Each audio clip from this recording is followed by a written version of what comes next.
ஊழியரை பார்த்து, ஒரு ஊழியருடைய பிள்ளைகளை பார்த்து விசுவாசிகள் வேதனைப்படக்கூடாது. ஊழியர்கள் ஆடம்பரமாக துணிகளை உடுத்துவதும், ஆடம்பரமான கார்ல வருவதும் இல்லாதவர்களை வெட்கப்படுத்துகிறதா இருக்கிறது. கொரிந்து சபையில பவுல் சொல்கிறார், நீங்கள் இல்லாதவர்களை வெட்கப்படுத்தும்படிக்கு நீங்கள் இப்படி ஏன் செய்கிறீர்கள்? நீங்கள் புசிப்பதற்கு குடிப்பதற்கு உங்கள் வீடுகள் இல்லையா? ஏன் இதை சொல்கிறேன் என்றால், நான் சொல்லவில்லை, பரிசுத்த ஆவியானவர் எச்சரிக்கிறார். இங்க சொல்றாரு பாருங்க, சுதந்திரத்தை இருமாப்பாய் ஆளுகிறவராய் அல்ல, மந்தைக்கு மாதிரியாகவும் கண்காணிப்பு செய்யுங்கள். மந்தைக்கு மாதிரியாக இருக்கணும்.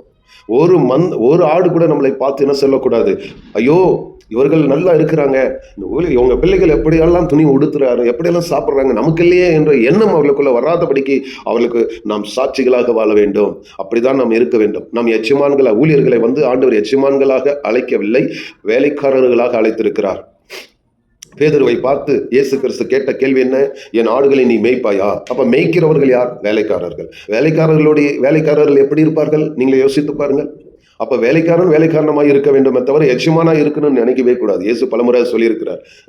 இன்றைக்கு எஜமானா இருக்கிறார்கள், ஊழியர்கள் எஜமானாக மாறிவிட்டார்கள். ஆனா தேவனுடைய மந்தையோ வேலைக்காரர்களாக இருக்கிறார்கள். அவர்களுடைய கண்ணீரை துடைப்பதில்லை, அவர்களை விசாரிப்பதில்லை, விதவைகளை விசாரிப்பதில்லை. ஊழியர்கள் இன்றைக்கு அநேகர் சுயபோகமாக வாழ்கிறார்கள். அவர்கள் மாத்திரம் நல்ல பென்ஸ் கார்ல வருவார்கள், நல்ல ஆடி கார்ல வருவார். இதை பொறாமைக்கா நான் சொல்லவில்லை, ஆவியானவர் எனக்கு சொன்னது. இந்த செய்தி என்னுடையதல்ல, பரிசுத்த ஆவியானுடையது. இது இயேசு கிறிஸ்துவனுடைய ஸ்தானத்தில் ஊழியர்கள் இருக்கிறார்கள்.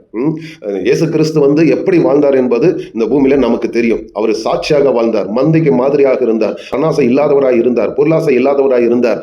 அவர் எந்த ஒரு இச்சையும் இல்லாமல் பிதாவினுடைய சித்தத்தை அவர் செய்தார், பணாசை இல்லாதவராக இருந்தார். அப்படிப்பட்ட நடக்கை தான் இன்றைக்கு ஊழியர்களும் நடந்து கொள்ள வேண்டும். பரிசுத்த ஆவியானவர் அதுதான் எச்சரிக்கிறார்.